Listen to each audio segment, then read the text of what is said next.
Okay, so here we go. Project of the day. I got these today.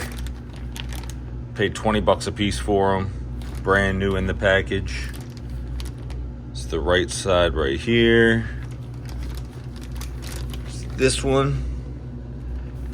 So what I got to do is get that off of there, which is I guess it should be easy enough. I don't know, right? We'll see. Got my separator. I just don't know when I'm hammering away on this if it's going to be trying to move that way, and I'm going to have to keep sliding up under the car further and further and further. Well, let's find out. I got to go get the socket, get this end unbolted, and if it doesn't just pop out, which I'm positive it's not just going to pop out because it's tapered like a tie rod end, then I'm going to start doing my thing. Here we go. So a quick side-by-side comparison.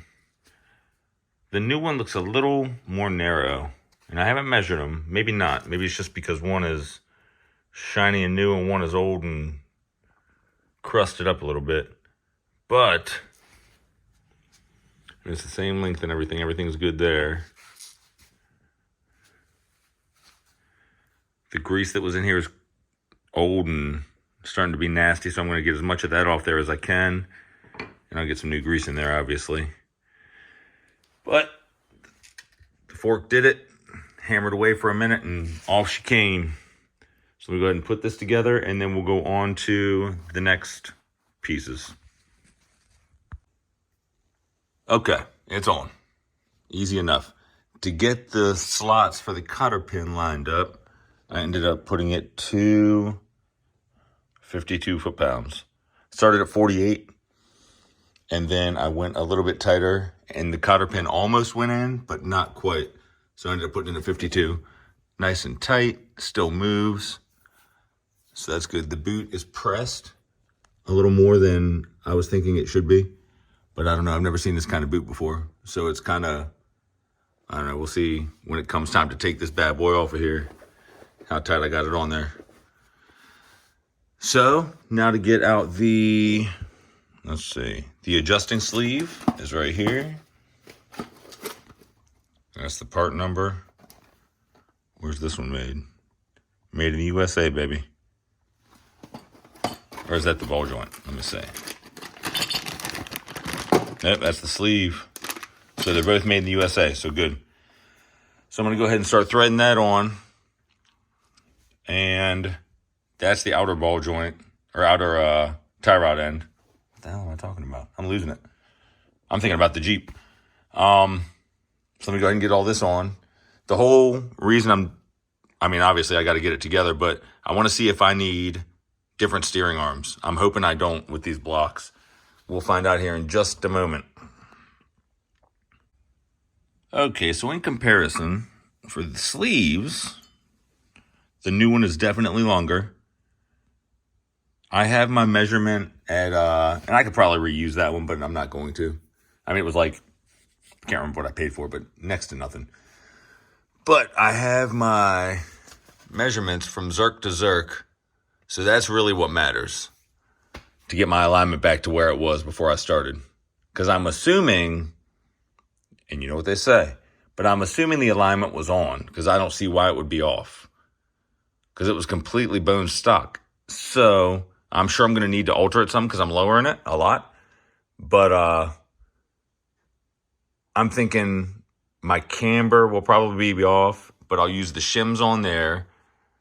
And at that point, I can do my caster as well. So we'll see. But I'm going to go ahead and throw this on real fast. And we'll figure out where we're at. And then I'll do my adjustments. Okay, so here's the two outer tie rod ends side by side. They're pretty much identical. Now the weird thing is this. So the Zerk fitting uses, I don't know if this is going to show up, that's 9/32. I feel like that's standard across the board. Is that coming up? That's not coming up. But, and again, the sleeve is made in US by Moog. These are the clamps. The bolt itself is a 12 millimeter. The nut is a 13 millimeter. They're not standard, which is super weird. So I don't understand that at all. That's kind of strange. Just thought I'd point that out. But yeah, whatever. It's still made in the US, so I don't give a crap about the nut sizes. But as you can see, oh, it's longer. It is longer. Zerk to Zerk. Hopefully it's the same size, man. This is not good. I mean, it's not bad, but hopefully there's enough adjusting sleeve in there to work with it. So I got to screw this on in there and go from there. Hopefully it's reverse thread. I can't remember. But we're about to find out now. Okay, the whole thing's on. Sleeves are tightened down. I got the slot back here, so hopefully it doesn't get all gummed up with stuff. These are up front, which I don't like really, but you can't line the two slots up. You can't line these slots up with this slot. I want it all in the back if I could, but I can't. So no biggie. Got this dead on at 11 inches. I measured like 30 times just to make sure. So that's all good. What else? That's it. Now I got to get the jack under here, lift it up off the stand to see where it's at, and see the angle of the rod of the two. You know what I'm saying? I got to see if they're the same. And I will be using an angle finder to do that. So we'll see what they say.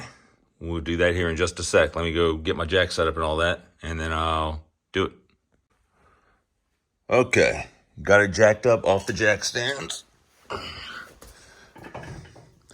Now it's been sitting on these coils for 2 years. They're Aerostar coils, brand new. I don't know if just the car weight alone broke them in all the way or not. It sits nice, like it sits just like I want it to, but I don't know if it's going to go any lower. I can't see this far gauge, so we're going to do this right here. That's on right under that oil pan. So there's that. I think that's a good view. I can't really tell because it's up on the jack now. I'm not trying to get up under it, even though the jack stands right there. If it drops, And that is on the inner tie rod arm. I think it's flat. I know this part right here is not flat. I think this part right here is flat. What's that say? That's a few degrees. That's like almost 5 or 4, something like that. So if I put it here, where's it at? That's the same. Okay. So yeah, that should be good right there. So that's where we're at. So that's with, let me rotate that down a bit. There we go. So that's with the Aerostar springs and the drop blocks on the control arms.